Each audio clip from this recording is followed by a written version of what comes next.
thick-skinned plastic bag and animated by the spiritual essence of a prehistoric tyrannosaur. Not offending him is a good thing. I know people who've made whole careers out of it. And the books? The Ahasuerus Codex and the Enigma Veneficium. Don't ask me why he wanted them, 'cause I don't know. Neither do I, but my background in arcane textbooks is limited to what I pick up through osmosis. I'll have to ask Acefonger what significance those two titles have when I get back to the office. Gus tries to bite my hand. Yeah, his mouth is right there, and most pyres make a hungry Cheeto look slow, but it's still a loser move. I mean, all I have to do is twitch. Unluckily for Gus, I'm in a twitchy mood.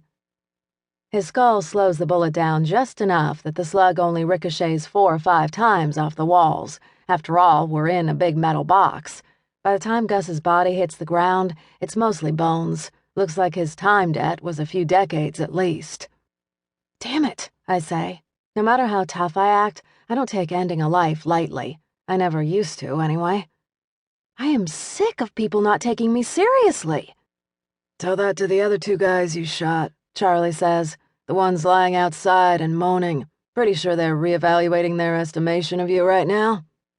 Sure, after I shoot someone, they show me some respect. As long as they don't collapse in a pile of decomposing calcium, that is.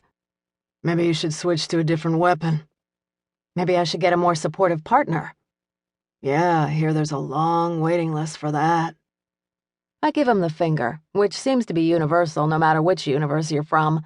He ignores it, which is also standard. We go back outside, it's the middle of the night, and call an ambulance for the 2 muscleheads I shot. One's a pyre, the other's a thrope. He's still in half-wear form, a large, wolf-headed guy dressed in cargo shorts and a Hawaiian shirt.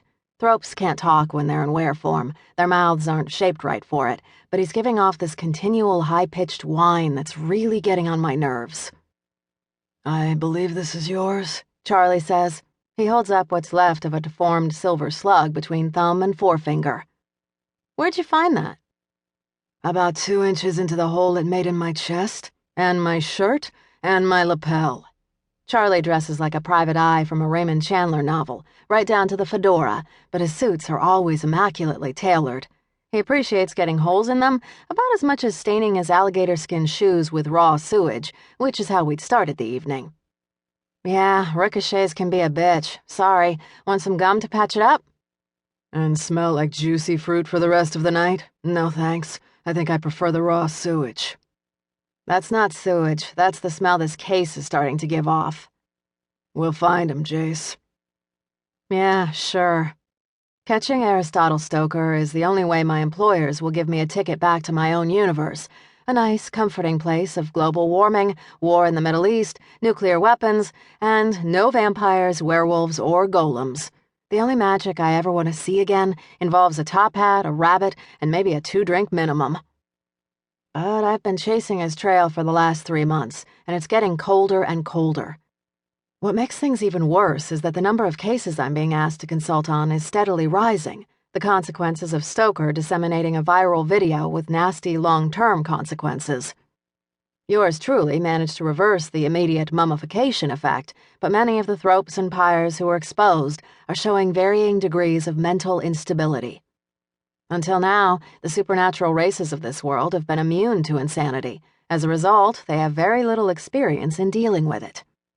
As a criminal profiler for the FBI, I have lots. More, in fact, than anyone on the planet. So I'm currently in high demand, even if I'm not exactly popular. The other agents in the NSA office I work out of call me the Bloodhound, which I prefer to see as a testament to my tracking abilities as opposed to any reference to a female canine, or the fact that my boss is a pyre with a reputation for liking human women. Scarlet fever, they call it. Of course, nobody says that to my boss's face. David Cassius might look like an 18-year-old blonde surfer, but he's so old his time debt might actually cause him to fossilize if anyone manages to stake him. Not that I expect that to ever happen. He hasn't stayed undead as long as he has through luck. The ambulance finally arrives, along with some local law enforcement. The cops aren't too happy about 2 wounded thugs and a dead pyre, but I don't much care. I flash my NSA badge and tell them to take it up with my boss if they have a problem. We climb into our own car, a bulky Crown Vic, and head back for the office. Charlie's driving while I stare out the window and brood.